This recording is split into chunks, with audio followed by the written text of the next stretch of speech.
On avait proposé à la THS de parler du dépistage aujourd'hui dans cette session-là, parce que c'est donc une étape essentielle et qui est souvent la première étape vers la motivation et des équipes soignantes et des professionnels et des patients. Donc je vais laisser la parole au modérateur de cette session-là, que je remercie d'avoir accepté de faire cette session, et puis à Madame l'oratrice et Monsieur l'orateur, qui vont nous présenter leur expertise et leurs expériences très concrètes autour du dépistage des patients VHC. Jean-Philippe, est-ce que tout est bon? C'est parti. Non, c'est à moi. Eh bien, écoutez, merci beaucoup. Merci de nous permettre de venir nous exprimer dans ce symposium. Merci donc au laboratoire Gilead ou Gilead, je ne le saurai jamais, mais ils le savent, de nous permettre de venir parler de l'hépatite C dans tous ses états. Vous l'avez compris, je ne suis pas hépatologue. Mon collègue à côté, avec lequel j'ai le plaisir de partager cette présidence, le docteur Jean-Philippe Lang, lui est psychiatre, mais il connaît le foie. Et donc, je souhaitais simplement recontextualiser, puisque nous sommes dans un congrès qui, évidemment, historiquement, a traité ces questions. Toxicomanie, hépatite sida, alcool, toxicomanie, hépatite sida. Et l'importance que revêt, on l'a vu depuis ce matin, la détection, le repérage, les problématiques de comorbidité somatique. Parce qu'on l'oublie souvent, quand on dit comorbidité dans l'esprit des psychiatres, on pense toujours aux comorbidités psychiatriques. Comorbidité psychiatrique et pathologie somatique en lien avec les conduites addictives. Je pense que c'est utile de le rappeler. Je suis convaincu, et je le sais, que je suis devant un parterre de gens tout à fait sensibles, mais cette question est loin d'être évidente lorsqu'on sort de l'entre-soi. Moi, je le vois bien, évidemment, à la Fédération française d'addictologie, que j'ai l'honneur et le plaisir de présider. On a beaucoup d'associations qui sont un peu loin de ces questions, mais qui en même temps traitent des addictions, et pour lesquelles parler du foie, c'est leur parler une langue qui est totalement étrangère. Et je pense qu'il est utile et important de militer, au sens le plus noble du terme, pour ce type de problématique qui constitue un problème de santé publique réel. Ça a été dit ce matin, j'ai beaucoup appris à titre personnel et je suis très loin de maîtriser les choses. C'est la raison pour laquelle ce n'est pas moi qui vous parle, mais on va laisser la parole à des experts. Le premier d'entre eux, c'est mon collègue ami Jean-Philippe. Merci Amine, bonjour à tous. Merci beaucoup d'être avec nous. Je vais avoir la joie et le plaisir de vous présenter le docteur Hélène Donadieu-Rigol, avec laquelle nous avons travaillé notamment sur la rédaction d'un livre blanc qui est en cours de rédaction et de finalisation, qui sera proposé aux sociétés savantes d'ici la fin de l'année, sur l'accès aux soins pour l'hépatite C pour les populations spécifiques, notamment migrantes, usagères de substances, patients en milieu carcéral et les patients psychiatriques, sur lesquels je pense qu'il est très important qu'on ait un regard précis. Je vous invite à regarder les chaussures d'Hélène qui sont absolument magnifiques. Vous n'aurez pas la chance de voir derrière son pupitre, mais honnêtement, je pense qu'à elle seule, c'est une paire qui vaut des applaudissements. C'est tout. Hélène, la parole est à toi. Merci beaucoup, merci pour l'invitation et merci de cet honneur dans ta présentation, Jean-Philippe. Comme vous pouvez le constater, j'ai tout misé sur les chaussures et à partir de maintenant, je vais essayer de vous convaincre sur d'autres sujets et sur un travail qui nous anime. La présentation devrait arriver d'elle-même. Voilà. Donc, le titre de la présentation, c'est « Enjeux et réalité ». Et pour le bon déroulement de ma présentation, j'avais choisi de faire « Réalité et enjeux ». Donc, du coup, j'ai inversé le titre. J'en suis désolée. Je vais donc commencer par les réalités. Voici mes liens d'intérêt. En ce qui concerne les réalités, on a déjà beaucoup parlé d'hépatite C et d'usage de drogue ce matin. Alors, comme vous le savez, la séroprévalence de l'hépatite C chez les patients souffrant d'un usage de drogue par voie intraveineuse est variable. Elle est plutôt très haute, et notamment au niveau mondial. Et elle concerne essentiellement les usagers de drogue par voie intraveineuse. Lorsqu'on est en France, on a une séroprévalence qui varie de 24 à 52% en fonction des villes, sur des études qui commencent à être peut-être un peu anciennes et sur des études qui concernent essentiellement des usagers de drogue suivis en XAPA. Et on verra par la suite que la majorité des usagers de drogue ne sont pas suivis en XAPA, et ça fera partie des conclusions et des orientations, et qui, je crois, seront bien repris lors de la deuxième présentation. Les usagers de drogue par voie intraveineuse constituent la majeure partie des nouvelles contaminations, et notamment quand il s'agit d'injections beaucoup plus que de sniff, même s'il est important de maintenir ce message de prévention et de réduction des risques autour du sniff. C'est vraiment l'injection qui pose problème, avec des études qui ont montré plus de 50% de seringues infectées dans des programmes d'échange de seringues. Et donc on voit toute l'importance de ces programmes et surtout de l'usage unique du matériel. Et je pense que je ne vais pas vous convaincre sur ça, vous êtes tous très impliqués là-dedans. Ce qu'il faut comprendre aussi, c'est que l'infection par l'hépatite C va se faire essentiellement au début de la pratique de la toxicomanie par voie intraveineuse. Ça, c'est très pertinent parce que quand il s'agit de faire du dépistage, et du dépistage qui est censé être systématique, on a tous des représentations et on se dit tous que oh ben non, il est dans le début de parcours, c'est sa première consultation, il a 17 ans, il s'est injecté qu'une fois, on va peut-être pas l'embêter avec ça, mais probablement qu'il faut changer ce mode de pensée et qu'un jeune qui arrive, qui s'est très rarement injecté, il faut tout de même le dépister, et ce de façon systématique. Alors, qu'est-ce qui marche chez les patients usagers de drogue? Les choses sont très claires, le traitement fonctionne extrêmement bien. Vous avez vu des magnifiques diagrammes ce matin avec le professeur Trépeau qui vous montrait les résultats de ces traitements. Et les résultats vont être d'autant plus efficaces qu'ils sont menés par des équipes multidisciplinaires ou transdisciplinaires. Et on va retrouver du coup chez ces patients suivis et traités par ces équipes-là des réponses virologiques soutenues, c'est-à-dire la guérison, disons les choses comme ça, qui sont équivalentes aux patients qui ne souffrent pas d'usage de drogue, et ce, même en cas de consommation de produits psychoactifs durant le traitement, au même titre que la consommation d'alcool aussi pendant le traitement, qui, jusqu'à un certain point, n'occasionne pas de modification de la réponse virologique soutenue. Ce qui fonctionne aussi, c'est la réduction des risques et des dommages, donc c'est l'association de toutes ces techniques, c'est le fait d'utiliser des techniques d'injection sécurisées, les apprentissages dont on a vu ce matin que c'était tout à fait possible, les programmes d'échange des seringues, les salles de consommation à moindre risque. Tous ces projets, la RDR, associés à la multidisciplinarité de la prise en charge et associés à la mise en place d'un médicament de substitution aux opiacés, permettent d'amener les patients au traitement et de les guérir. Une étude extrêmement intéressante montre que quand on associe un programme d'échange des seringues bien fait à une substitution à bonne posologie, on va réduire de 3 le risque de séroconversion, c'est-à-dire qu'un individu va réduire de 3 son risque d'attraper l'hépatite C.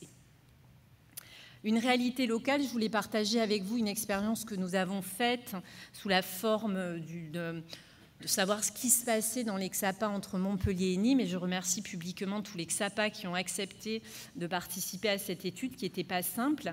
Ils avaient pendant 1 mois quelqu'un d'étranger à leur structure qui arrivait du CHU, donc pour certains XAPA associatifs, ce n'était pas le truc le plus apprécié de la planète, et ils ont quand même tous extrêmement bien apprécié. Et pendant 1 mois, cette personne présente dans le XAPA rencontrait tous les patients qui rentraient dans la structure, quel que soit le motif d'entrée, et discutait avec lui de façon quantitative et qualitative de son parcours patient vis-à-vis de l'hépatite C. Ce qu'on a constaté d'un point de vue général, c'est qu'il existe toujours de franches hétérogénéités qui correspondent pour beaucoup à l'historique des XAPA, s'ils étaient plutôt alcool ou s'ils étaient plutôt usage de drogue. On a vraiment constaté ça dans les résultats et surtout dans le qualitatif.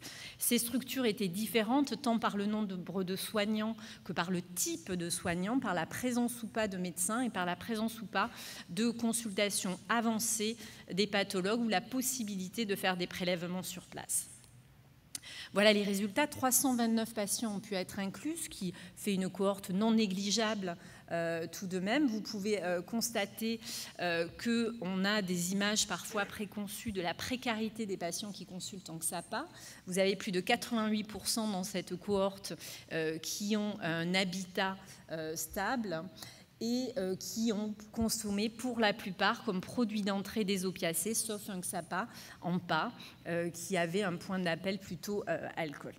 En ce qui concerne le dépistage, 85% de manière globale, volontairement pour ne pas créer de tension entre les différentes structures. Je n'ai pas mis les chiffres de chacune des structures qui sont un peu différentes d'une structure à l'autre, mais les structures elles-mêmes ont eu leurs propres résultats.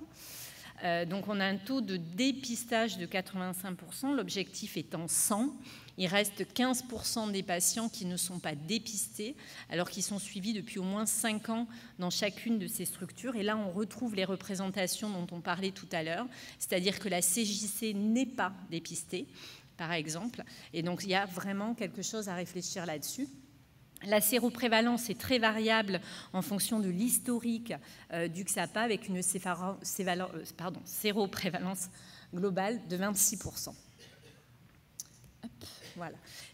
Cette diapositive vous montre combien de pourcentage de patients ont accès à la fameuse cascade d'accès au traitement. Donc vous voyez qu'à chaque étape de l'accès au traitement, il y a une perte de patients et donc une perte de chance d'accès au traitement. On voit qu'il y a un gap sur le fait d'être mis en traitement une fois qu'on est allé à la consultation.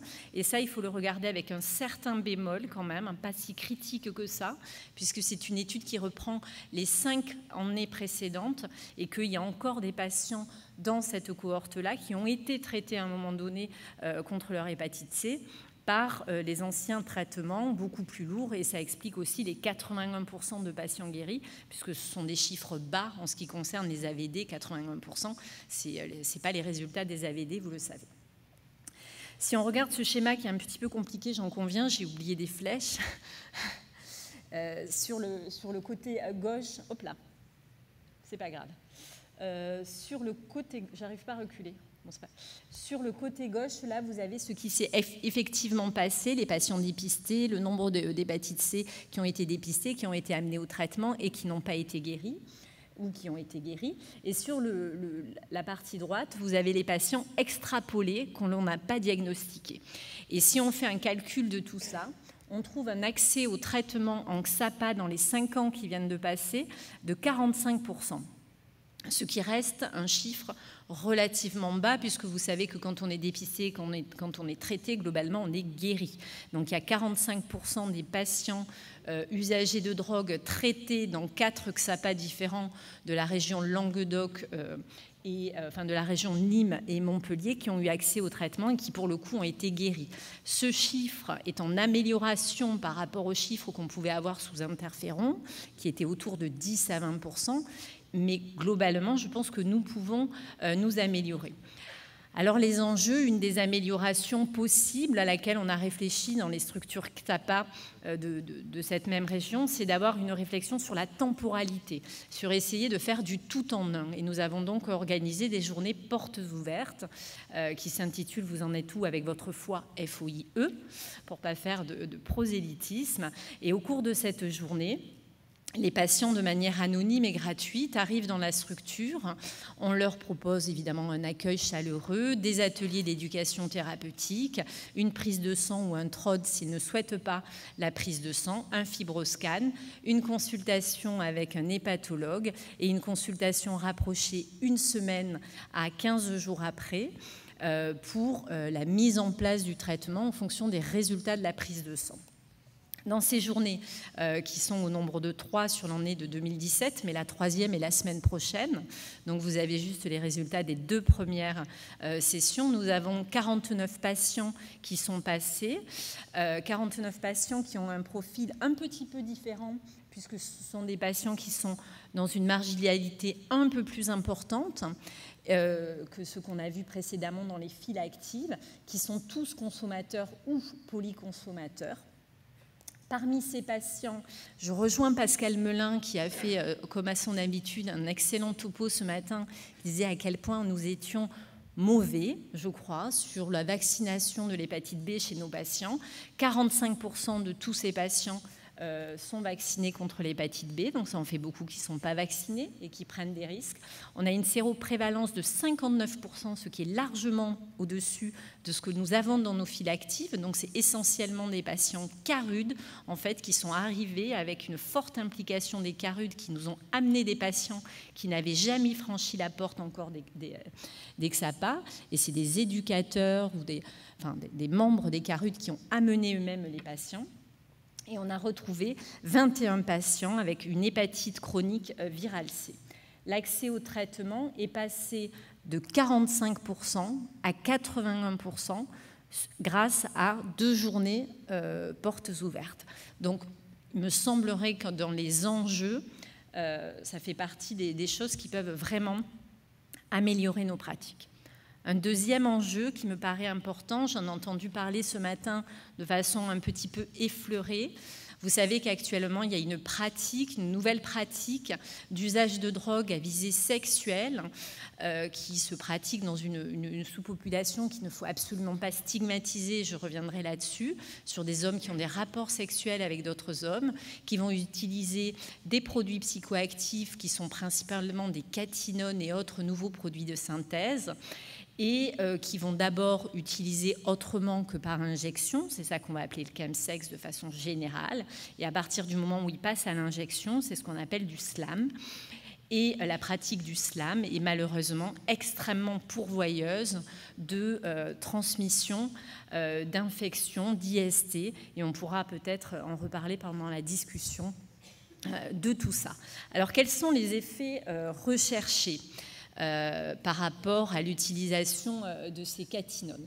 Les effets recherchés par les personnes HSH, donc des hommes qui ont des rapports sexuels avec d'autres hommes, la plupart du temps dans ce contexte-là de SLAM, je vous parle du SLAM, c'est-à-dire de l'injection, ça va être vraiment une désinhibition sexuelle et sociale, un pouvoir extrêmement pathogène et entactogène de la substance, la notion de performance sexuelle afin d'effectuer des marathons sexuels. Dans la vraie vie, quand on les rencontre en consultation, on a des individus qui sont dans une souffrance folle lorsqu'ils arrivent à la consultation parce qu'ils sont devenus dépendants de ces pratiques d'injection et du produit psychoactif lui-même de façon très, très, très rapide. On a des individus qui n'ont plus aucune sexualité, libido, désir, plaisir en dehors de l'utilisation de produits et qui, du coup, au cours de ces pratiques sexuelles multiples et variées, vont utiliser d'autres médicaments détournés pour avoir une érection de qualité, puisqu'à partir du moment où on s'injecte des catinones, il n'y a plus d'érection, et que donc soit on est passif, soit on prend du Viagra ou on fait des injections d'Edex. Donc moi, je veux bien entendre des discours comme quoi c'est une grande liberté d'avoir ce type de pratique sexuelle. Pourquoi pas ? J'en conviens, jusqu'au moment où ça crée de la souffrance. Et on en rencontre quand même énormément, puisque moi je suis à 2-3 nouveaux patients semaine slammeurs à la consultation. On rencontre de plus en plus de patients qui sont vraiment en grosse souffrance par rapport à ça. Ce qui nous occupe aujourd'hui, c'est que ces patients, on retrouve chez eux une nette augmentation des IST, avec un risque majeur d'infection par le VHC et un risque majeur de recontamination d'hépatite C aiguë et de recontamination s'il n'y a pas une prise en charge formelle de l'addiction par ailleurs qui s'est installée. Je reviens sur la notion de stigmatisation. Il est hors de question de stigmatiser ces patients. Ce ne sont pas tous les HSH qui pratiquent le chemsex, ce ne sont pas tous les HSH qui pratiquent l'injection, mais chez les slammeurs, il y a une double voie de contamination, l'injection elle-même et les pratiques sexuelles avec des objets ou qui sont parfois un peu plus sanglantes que d'autres. Les enjeux futurs actuels, je dirais, dans le SLAM, c'est d'effectuer vraiment de la RDR. Et ça, il y a une association qu'on peut citer qui aide, qui participe beaucoup à faire de la RDR dans les parties fines, puisqu'ils y participent, et ils aident à proposer des injections sécurisées, du matériel propre, etc. Et puis je pense que c'est des patients qui n'ont pas tous la conscience, qui souffrent à la fois peut-être d'une désaffectation sentimentale de leur rapport sexuel et en plus d'un usage de drogue. Et donc il y a sur des dispositifs existants, des parcours à flécher extrêmement clairs avec les addictologues, les sexologues, la santé sexuelle faite en Cégide, les associations dont j'ai déjà parlé. Pour conclure, nous avons tous encore beaucoup à améliorer nos pratiques en XAPA, à améliorer et à créer des filières pour les HSH qui sont pour la plupart co-infectés. Et par ailleurs, il n'y a qu'un usager de drogue sur 3 qui est suivi en XAPA. Donc il faut majorer notre action d'aller vers, majorer l'accès aux soins des sujets atteints d'hépatite C en allant à leur rencontre dans les squats, dans les CADA, afin de diminuer l'infection, je n'ai pas dit éradiquer, et afin de diminuer l'infection de l'hépatite C. Je vous remercie. Merci beaucoup Hélène pour évidemment cette présentation et puis le fait d'avoir évidemment respecté le temps. Je vous rassure, on a un quart d'heure de plus puisqu'on a commencé avec un quart d'heure de moins. On va donc prendre les questions à la fin, donc vous pouvez les consigner. Alors on va poursuivre avec Cyril Olaïzola, qui est donc un des acteurs de l'équipe BICIA, qui d'ailleurs va nous parler de l'expérience BICIA. Alors Cyril est responsable du programme réduction des risques à BICIA et en même temps il a un projet particulier. Vous avez remarqué qu'on n'est pas très loin de l'Espagne. Il est responsable du projet transfrontalier. À toi Cyril. Bonjour à tous. Merci d'être venus si nombreux. Je voudrais remercier d'abord Guy Léade de me permettre de présenter l'action de BICIA et toute l'histoire de BICIA autour des hépatites. Je vais essayer d'être court, mais c'est assez long et riche, donc je ne vais pas pouvoir tout décrire. Et je voudrais remercier surtout l'équipe de BICIA, que ce soit les salariés, les bénévoles, les stagiaires, qui permettent que ce THS et ces différents ATHS aient lieu dans des conditions idéales que vous découvrez tous aujourd'hui. Alors,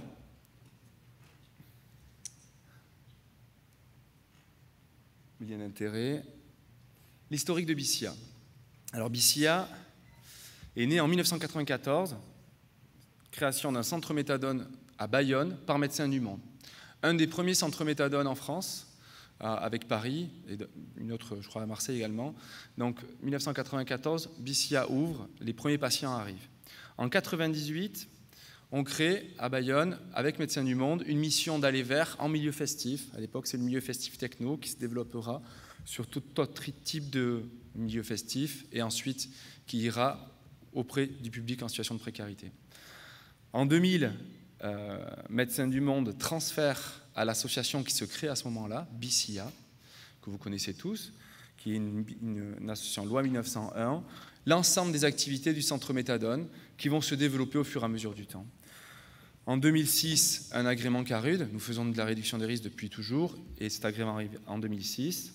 2007, et c'est important parce que ça nous a quand même ajouté pas mal de travail, mais aussi de perspectives et de savoir, la reprise du congrès THS devenu aujourd'hui ATHS. En 2010, l'agrément XAPA, nous étions CSST avant, et nous devenons aujourd'hui un XAPA. Alors, je ne vais pas vous détailler toutes les activités du XAPA et du CARUD de BICIA, elles sont multiples. À retenir que dans ce cadre-là, nous nous occupons évidemment des hépatites et nous avons mis en place des actions de réduction des risques autour de ces hépatites, des actions de dépistage bien définies, que je vous ai détaillées tout à l'heure, et des actions d'aller vers avec une unité mobile d'accès aux soins. Donc je vais vous détailler les principes tout à l'heure. BICIA, c'est depuis toujours un volet évaluation. Il y a une évaluation qui est faite en collaboration avec le laboratoire de psychiatrie, le professeur Royacamp à Bordeaux, et ça depuis l'origine, en 1994. Ça perdure aujourd'hui, c'est très important, ça nous permet de publier, ça nous permet de témoigner, ça nous permet de développer des plaidoyers autour de toutes ces thématiques. C'est également autour du patient un volet médical, un volet social, un volet psychologique, une prise en charge pluridisciplinaire.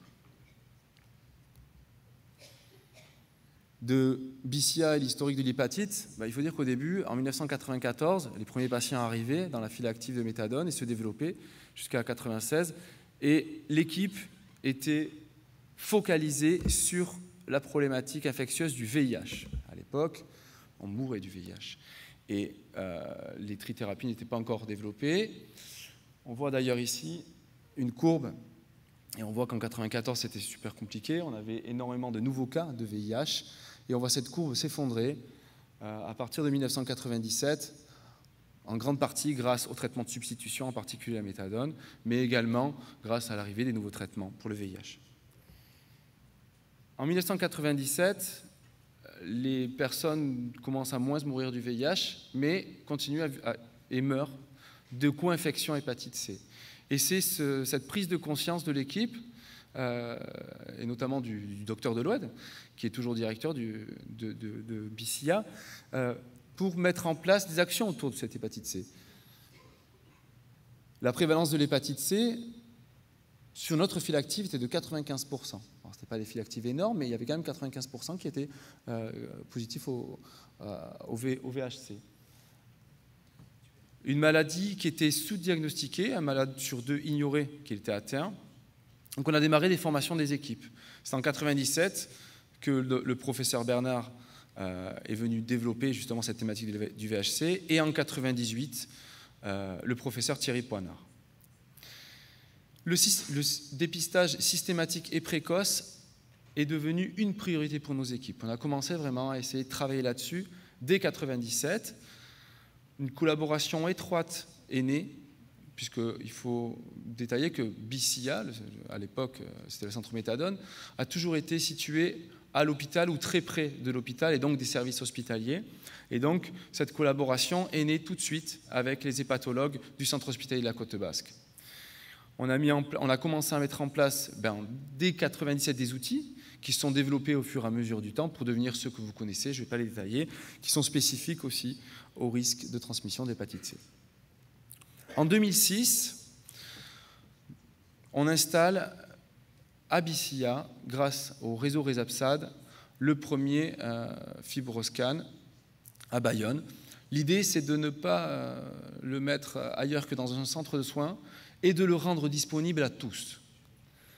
En effet, l'objectif était d'améliorer le dépistage, donc nous avons permis à l'ensemble des hépatologues, qu'ils soient libéraux ou hospitaliers, de pouvoir utiliser ce fibroscan, et donc ils se retrouvaient tous au sein du XAPA, BICIA, du centre de soins en addictologie, pour venir faire leur constatation des pathologies. Bon, je ne vous détaille pas les avantages du fibroscan. D'ailleurs, si vous voulez le voir, il est aujourd'hui en exposition avec Ecosens. Et dès 2006, le travail autour du fibroscan que nous avons mis en place est publié en octobre à Bratislava lors de l'Europad. 2007, nous avons travaillé pendant pas mal d'années sur cette problématique d'hépatite C et la configuration particulière de notre région, nous sommes transfrontaliers, nous a permis de développer un projet transfrontalier et donc de réussir à avoir des fonds européens, c'était Interreg à l'époque, interrégion, pour pouvoir développer des actions autour de l'hépatite C en équipe, avec des équipes qu'elles soient espagnoles ou françaises. L'objectif, évidemment, c'était de prévenir, je ne vais pas détailler, dépister de façon précoce et systématique les sérologies de la fibrose hépatique, renforcer les liens de collaboration qu'on avait déjà mis en place depuis toutes ces années entre les médecins hépatologues et les addictologues, de permettre l'accès aux traitements antiviraux en prison, notamment dans la maison d'arrêt de Bayonne, de collaborer en réseau pour cette prise en charge de façon globale et de développer une collaboration transfrontalière avec un partage d'expérience, avec la salle de consommation à moindre risque de Bilbao, qui, elle, avait ouvert en 2003, à laquelle nous avions, l'équipe de BICIA, participé sur un autre projet transfrontalier. Les résultats, le fibroscan a été mis à disposition, comme je vous l'ai dit tout à l'heure, à l'ensemble des hépatologues, hospitaliers et libéraux, ainsi qu'à toutes les structures d'addictologie présentes dans la zone. Des consultations avancées des médecins hépatologues du centre hospitalier ont été développées et sont devenues mensuelles. Nous avons commencé en 2006. Donc les hépatologues viennent directement à Bissia pour faire les consultations spécifiques aux usagers du XAPA. L'instauration en 2008 d'un staff de concertation clinique entre les médecins hépatologues et le médecin, les médecins dictologues, les médecins hépatologues qui s'appuient sur une équipe médicale et paramédicale du XAPA pour faire les sérologies, les fibroscans et le suivi des patients, que ce soit au niveau de l'éducation thérapeutique, qui à l'époque était compliqué avec les traitements qui étaient lourds, mais aussi pour dispenser le traitement. Non, je vais un peu vite. Des consultations et une prise de conscience, alors ça c'est très important, dans ce projet transfrontalier, nous avions remarqué que nos homologues espagnols, à l'époque c'est Médicos del Mundo, Mundo Comedicuac, à Bilbao, qui avait la salle de consommation, ne se rendaient pas compte de la problématique de l'hépatite C et de la problématique de leurs usagers. Et nous avons commencé à amener le fibroscan que nous avions à l'époque et qui va changer cette année, mais qui pesait quand même son poids, dans une flycase, dans une voiture, et nous l'amenions à la salle de consommation de Bilbao, accompagné d'une infirmière. Et au fur et à mesure de ces consultations que nous faisons là-bas, la prise de conscience a été faite par l'ensemble de l'équipe et ils ont commencé à développer un dépistage spécifique et une orientation, une collaboration spécifique avec les hépatologues de Bilbao. Quelques chiffres.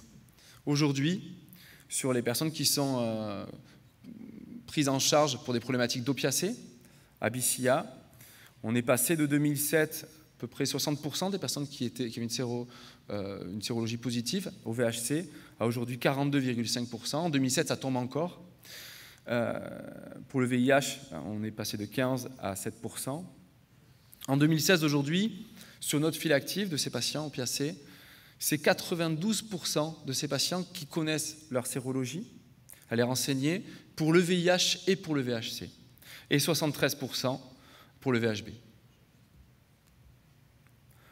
D'autres chiffres, le dépistage de la fibrose hépatique par fibroscan à Bissia, c'est en 2016, 50% de cette file active qui a reçu un fibroscan et 101 examens de fibroscan.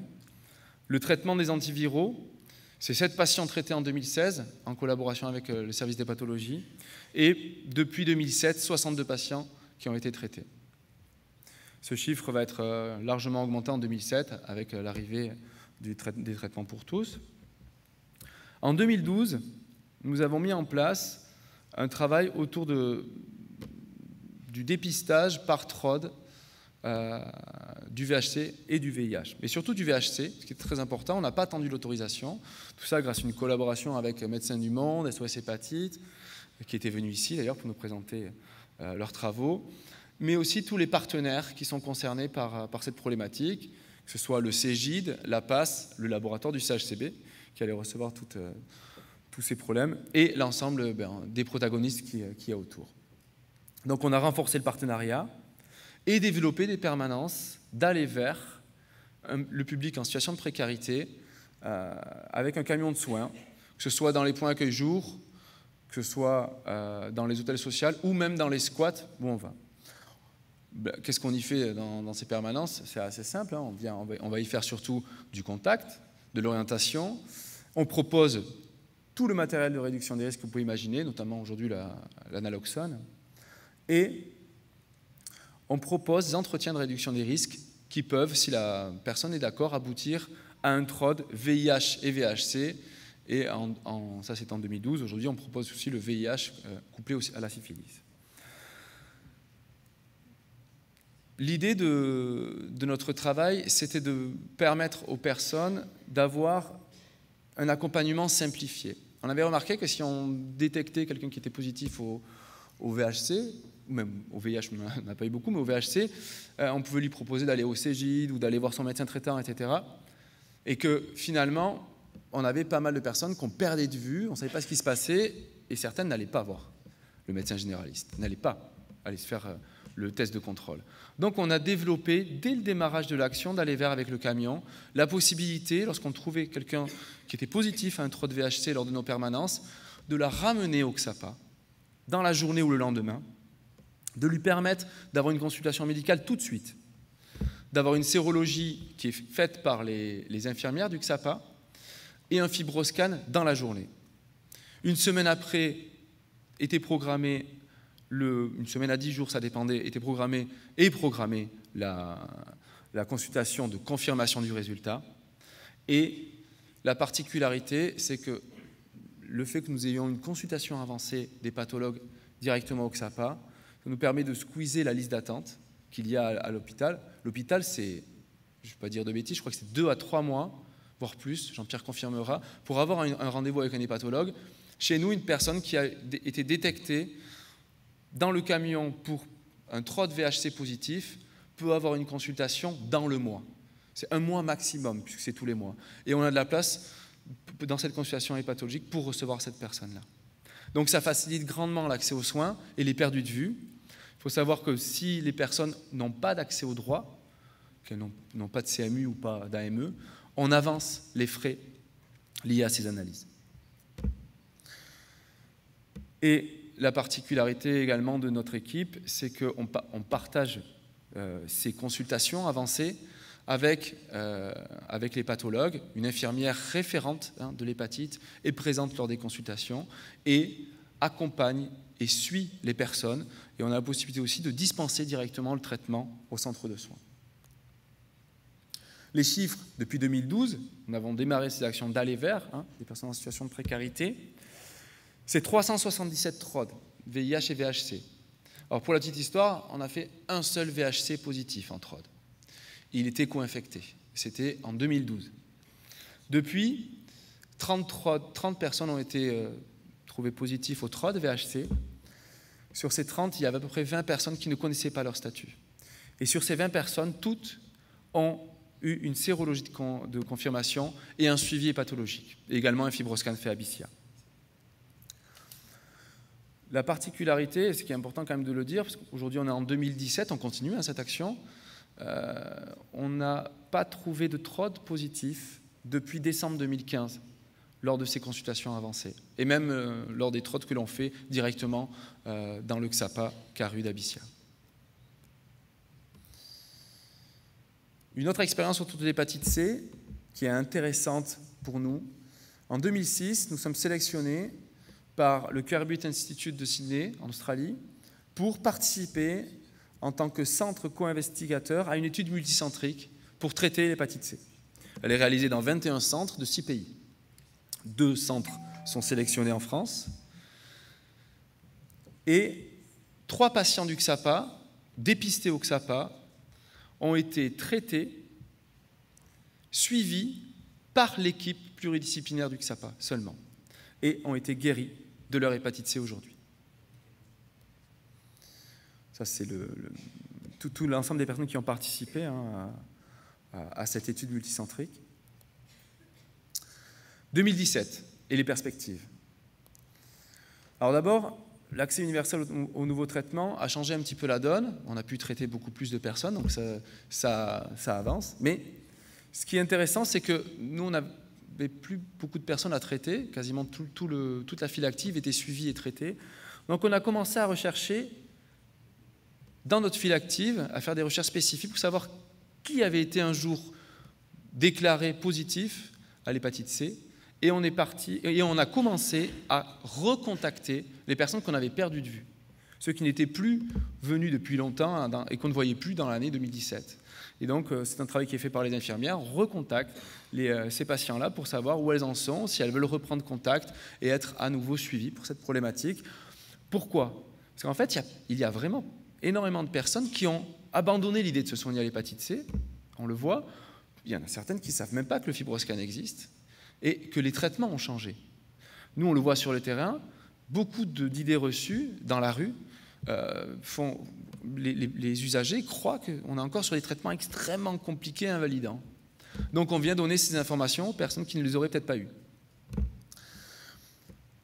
On a développé un nouvel outil, mais qui existe depuis longtemps, et qui est mis en place systématiquement aujourd'hui chez les personnes qu'on a du mal à piquer, c'est le buvard. Et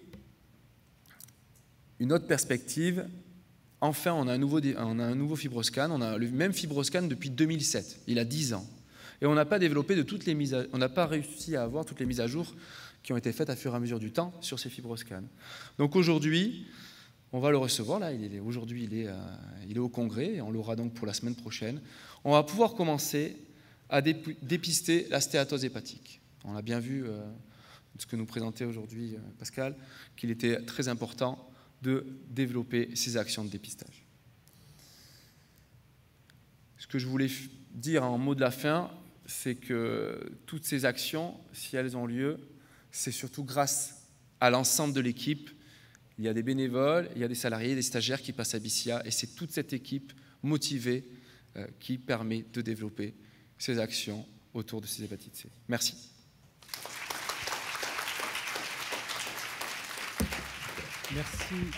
Merci beaucoup Cyril. Tu as respecté le temps, bravo. Tu ne seras pas obligé de porter les chaussures de Hélène tout le reste de l'après-midi. On va laisser la place aux questions durant un petit quart d'heure, mais je crois que le professeur Beniamina a déjà une question à poser à Hélène Rigol. Merci Jean-Philippe. Je voulais poser une question à Hélène sur la présentation qu'elle a faite, notamment sur la population qu'elle connaît bien, puisque je l'ai dit, je le sais, elle a une grande file active sur les patients slameurs. Alors moi, j'ai un certain nombre de patients qui viennent me voir et je voulais te dire un peu ce que je vois et peut-être un peu avoir ton sentiment. Lorsqu'ils sont adressés, la plupart du temps viennent évidemment de collègues internistes, souvent, et pathologues. Ce sont des patients qui ne réclament pas de prise en charge addictologique parce qu'ils ne se considèrent pas comme porteurs d'une addiction, ce qui est vrai. Et ce sont souvent des patients qui sont adressés à la faveur, à chaque fois ça le fait, d'une sorte d'effondrement un peu narcissique ou dépressif ou à la faveur d'un épuisement dans leur parcours. Et les collègues disent, bon, allez voir l'addictologue. Alors, le tableau est assez intriqué. On a des patients qui sont suivis pour des problématiques infectieuses, qui, bien que n'étant pas addicts au sens où on peut l'entendre, qui constituent la pratique, pas tous, ils ont aussi un tableau psy associé. Et très souvent, du moins je l'ai fait avec quelques patients, j'arrive à rentrer dans le soin en prenant en charge cette comorbidité psychiatrique. Est-ce que c'est ton vécu? Est-ce que c'est... Je suis tout à fait d'accord sur le fait qu'on va rencontrer des gens très différents dans cette consultation-là. On a, je ne sais pas si vous m'entendez bien, on a vraiment deux parcours. On a le patient qui a été usager de drogue dans sa vie, qui va commencer à s'injecter à visée sexuelle en plus du poppers qu'il prenait avant ou des médicaments qui gobaient ou en plug, et qui va passer à l'injection ou revenir à l'injection et qui lui va se reconnaître dans la pratique de toxicomanie, voir bien les effets de tolérance, d'augmentation des quantités, de perte de la sexualité par ailleurs, de l'inflexion thymique à J2, J3. Nous sur Nîmes, nous avons eu 2 décès récemment violents par défenestration. Il y en a 3 sur Lyon qui sont morts dans le mois précédent, donc c'est des passages à l'acte extrêmement terrifiants. Donc on a ce cas de figure-là, et puis on a les individus qui avaient des pratiques sexuelles voilà, en groupe, à plusieurs, avec des objets, avec beaucoup de choses, et qui utilisaient principalement, qui faisaient déjà du chemsex, via le poppers, via la cocaïne, et qui arrivent à l'injection et qui vont avoir une arrivée extrêmement rapide. C'est l'histoire naturelle de l'addiction en 6 mois qui est monumentale, avec tous les critères de l'addiction, mais qui ne se reconnaissent que très peu dans ce schéma, qui disent bah non, je ne suis pas toxico.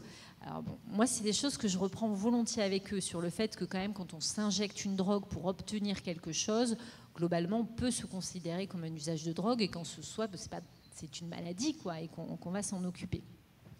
La pathologie psychiatrique adjacente, tu es beaucoup mieux placé que moi puisque tu es psychiatre pour en faire le diagnostic et pour la suivre.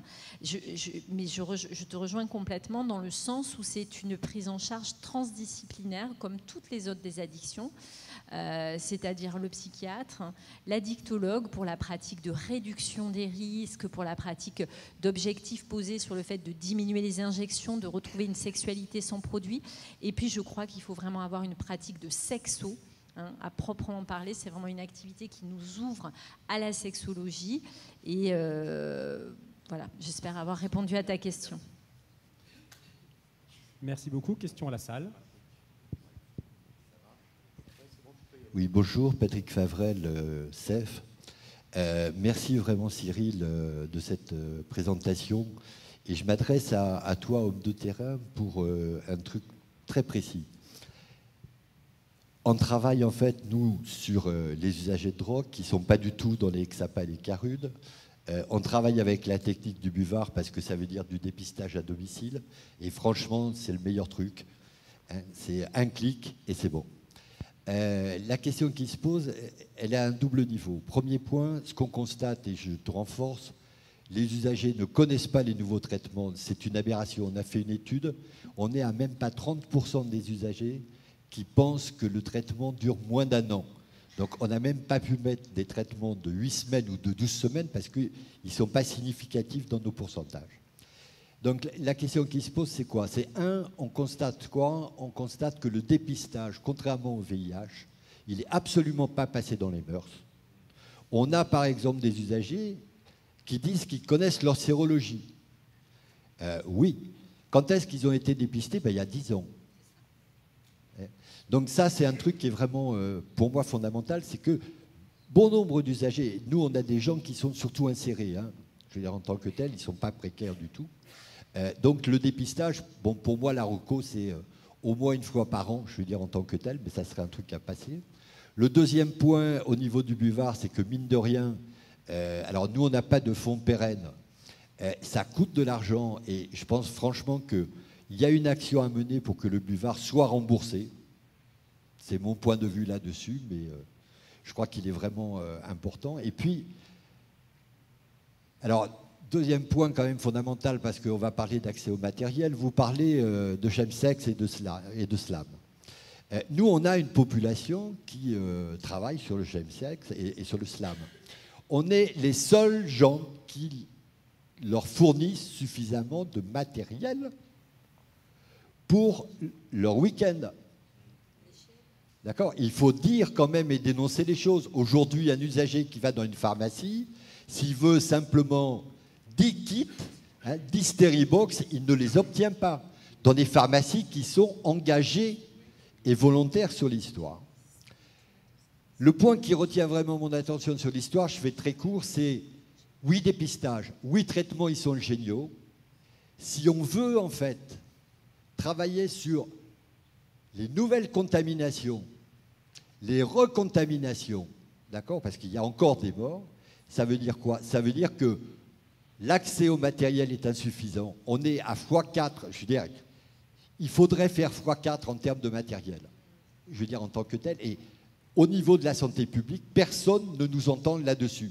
Mais il faut être clair, le réservoir en fait au niveau des hépatites C, c'est les nouvelles contaminations, c'est les recontaminations, et ça veut dire de l'accès au matériel. Et vraiment là-dessus, j'encourage les laboratoires à travailler sur ce problème. Il n'y a pas de dégradation, à œuvrer en fait pour que les gens aient du matériel de réduction des risques.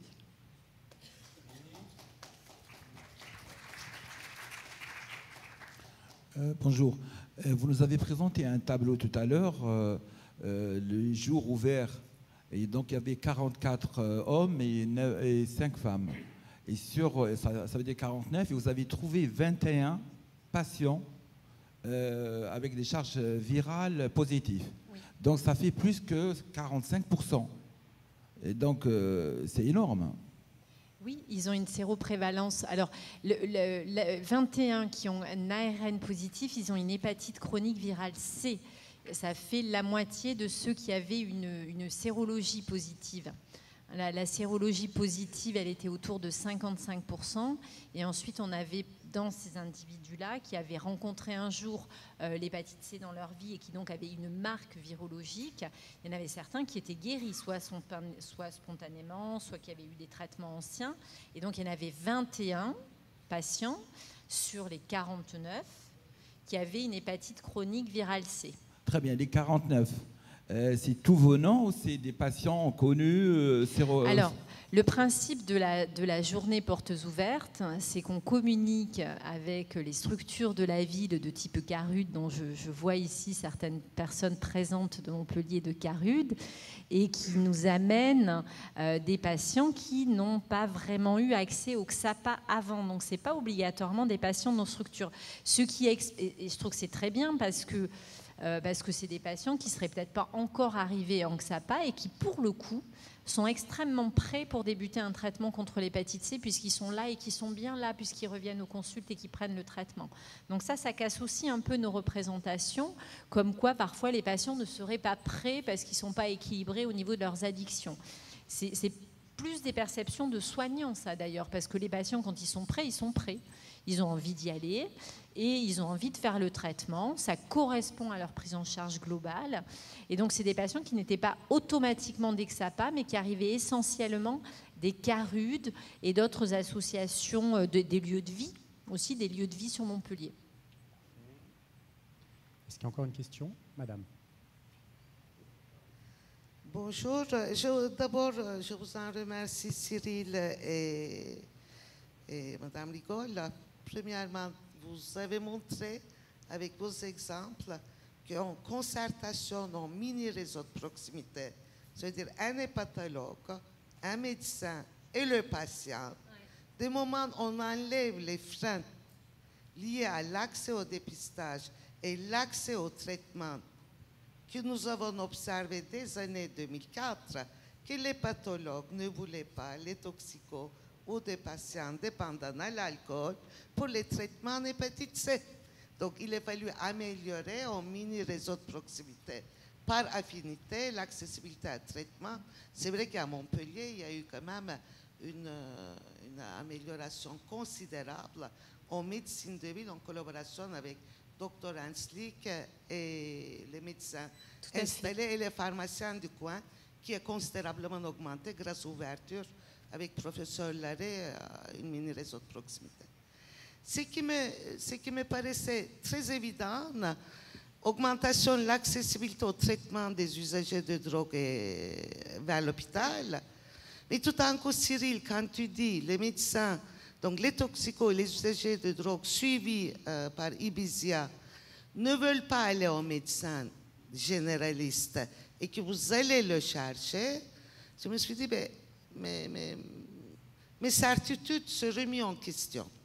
C'est-à-dire, est-ce que ces patients ne veulent pas être suivis par leur généraliste ou est-ce que ces patients, en absence de l'accessibilité aux services hospitaliers hépatologues notamment, ont eu plusieurs refus et ils ne veulent plus aller le voir hépatologue.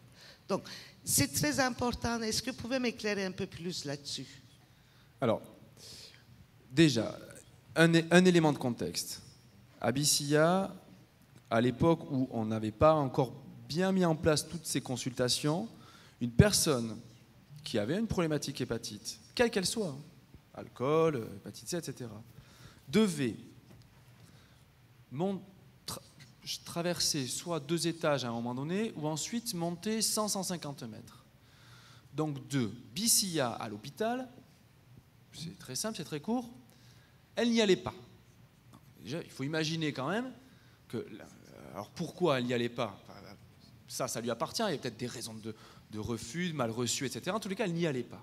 C'est pour ça qu'on a mis en place des actions, enfin des consultations avancées au centre. En fait, on avait des perdus de vue.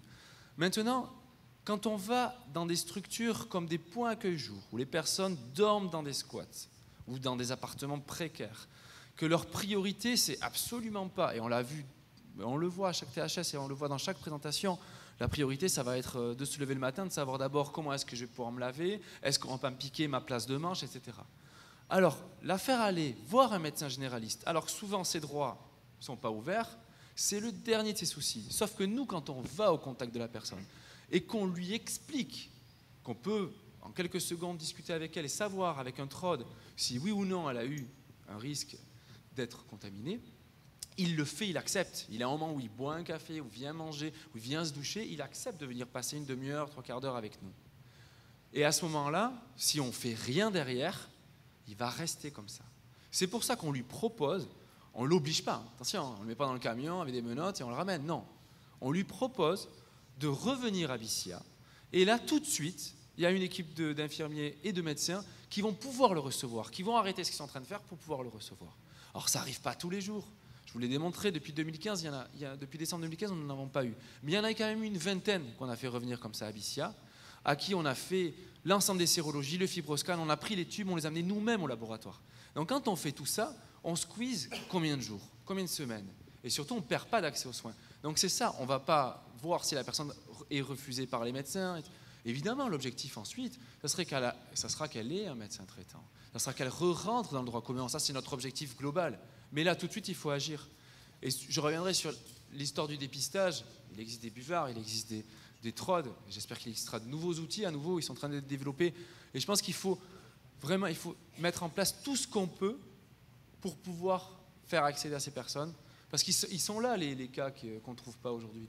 Ils sont dans la rue, ils ne viennent pas dans les XAPA, ils ne viennent pas dans les CARUD, ou alors ils y vont, mais ils n'en parlent pas. Voilà, c'est le travail qu'il faut faire, c'est d'aller les chercher. Encore une question?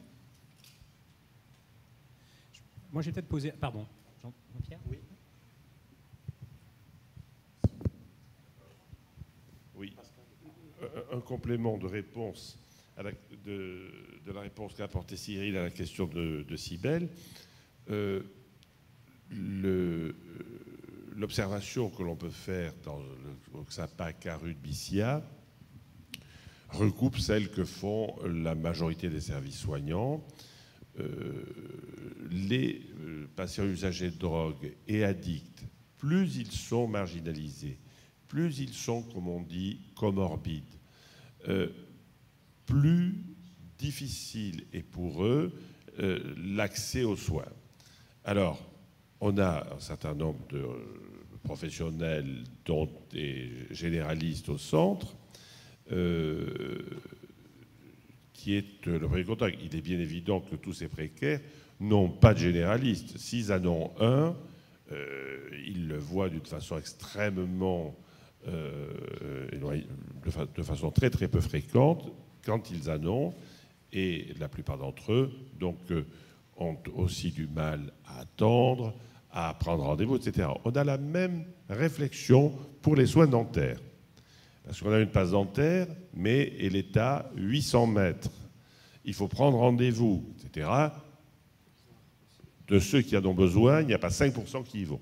Tant qu'on ne mettra pas le fauteuil chez nous, et on y réfléchit avec Médecins du Monde, et si Médecins du Monde ne le fait pas, on le fera différemment, mais il le faut, parce que l'accès aux soins dentaires, quand on parle aussi de santé en général, et y compris de problèmes gastro-entérologiques et pathologiques, c'est tout à fait important, parce que les défauts des capacités masticatoires sont épouvantables. Bref, donc, le principe de réalité, quand on a ouvert le centre, on était installé au sein de l'hôpital. Le service des pathologies était à, je ne sais pas, 150 mètres de couloir peut-être dans l'hôpital. Eh bien, Cyril a dit 0, non. Mais au moins un patient sur 2 n'y allait pas, se perdait. Pourquoi? Il y a l'effet blouse blanche, l'hospitalophobie, il y avait aussi la peur qui traînait, la ponction biopsie du foie qui rôdait, enfin il y avait beaucoup de facteurs qui faisaient que. Et donc, les très bonnes relations qu'on a avec les hépatologues qui sont des amis, moi je leur ai dit, mon chef de service à l'époque, c'était un vieux chef de service, mais qui était ouvert à cela, qui avait participé de façon un petit peu caritative à des actions humanitaires. Il faut que tu viennes chez nous, parce qu'il est venu le faire. Ceux qui lui ont succédé, qui sont plus jeunes, et en particulier Franco Audemars, là, qui est le chef de service actuel, qui est un ancien Strasbourgeois d'ailleurs, a parfaitement compris. Donc lui et son équipe font, eux, régulièrement les moins de 100 mètres pour venir au centre. Et là, à peu près tout le monde vient. À peu près tout le monde vient, en sachant que la réalité, alors que ce sont des gens extrêmement dévoués et actifs, que si quelqu'un prend rendez-vous pour une hépatite, pour un bilan d'hépatite et éventuellement un accès au traitement chez eux, ils ont 3 mois d'attente.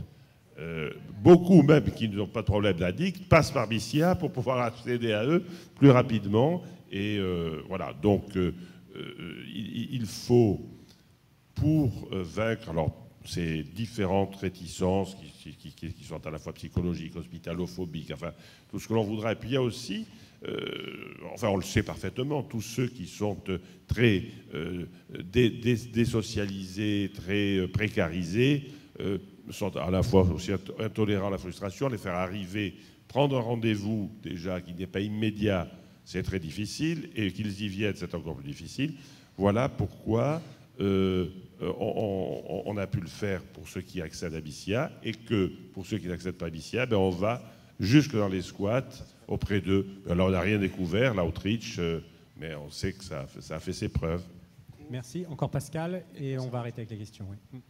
Alors, deux questions. Un, est-ce que vous seriez favorable à la surveillance de l'épidémie par la déclaration obligatoire de l'hépatite C, parce qu'on voit bien que le brouillard dans lequel on va être aujourd'hui, c'est comment on va adapter notre politique de santé aux nouveaux cas. Ça, on est complètement paumé. Et on a vu comment dans le VIH, ça avait impacté fort. Première question. Deuxième question, ça c'est pour les psychiatres. Si on lit le DSM-4 ou le DSM-5, l'addiction au sexe, elle saute, sans faire de mauvais jeu de mots.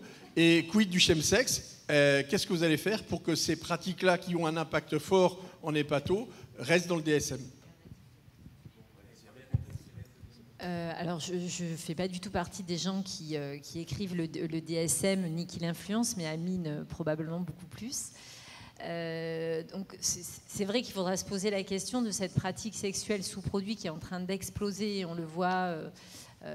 Donc, je suis tout à fait d'accord pour qu'on se repose cette question-là et qu'on note des filières de soins et des prises en charge adaptées. Et la deuxième chose, sur le fait d'avoir un recueil, que ça soit une déclaration obligatoire, c'est ça ta question? Ça paraît très pertinent dans le dépistage, et puis pour avoir une idée vraiment précise de qui a une hépatite C actuellement et où c'est qu'il faut aller les chercher. Et pour répondre à la population psychiatrique, elle n'a pas besoin de ça pour déjà être une population à risque, à conduite à risque, chez qui effectivement on doit déjà développer le dépistage et on doit amener les soignants en santé mentale à devoir le faire et à le faire. Ça me paraît absolument essentiel. Avant de finir, Amine, un petit mot simplement conclusion. pour remercier les orateurs et remercier Hélène et Cyril. D'abord par l'expérience de Bissia, une expérience qui est emblématique et qui en même temps témoigne de l'évolution de notre discipline. Et c'est pas parce qu'on est ici, mais c'est important d'avoir cité, parce qu'on se retrouve tous à travers la complexité des patients et la manière avec laquelle il est utile et important de soigner là où se trouvent les patients. Et là, c'est important. Et la réduction des risques doit se faire là où se baladent les patients. Et l'une des premières et l'une des plus importantes, et l'un des grands enjeux de demain, c'est le net. Et peut-être ça sera l'objet d'une autre communication. Hein. C'est dans le net que se trouvent les patients, et non pas ils sont dans la rue, mais ils sont beaucoup dans le net. Merci beaucoup. Et peut-être, je ne vais pas me défiler. Sur le DSM, c'est très simple. Hein. Il a été révisé en 2015. Les Américains sont pragmatiques. Des papiers, des preuves. Un débat, et on le couche dans le papier. Et ce n'est pas parce qu'on l'a demandé, c'est parce qu'il y a des références. Merci beaucoup. Oui. Vas-y, crie. Touchez-toi. On a dans le congrès quelqu'un qui a participé au board de révision, qui est Marc Henriacom. Je viens de l'appeler au téléphone, il est dans une réunion cosinus, une salle au-dessus, et il me dit que pour poursuivre dans les expressions imagées, l'addiction au sexe n'a pas sauté, elle n'a simplement pas été introduite.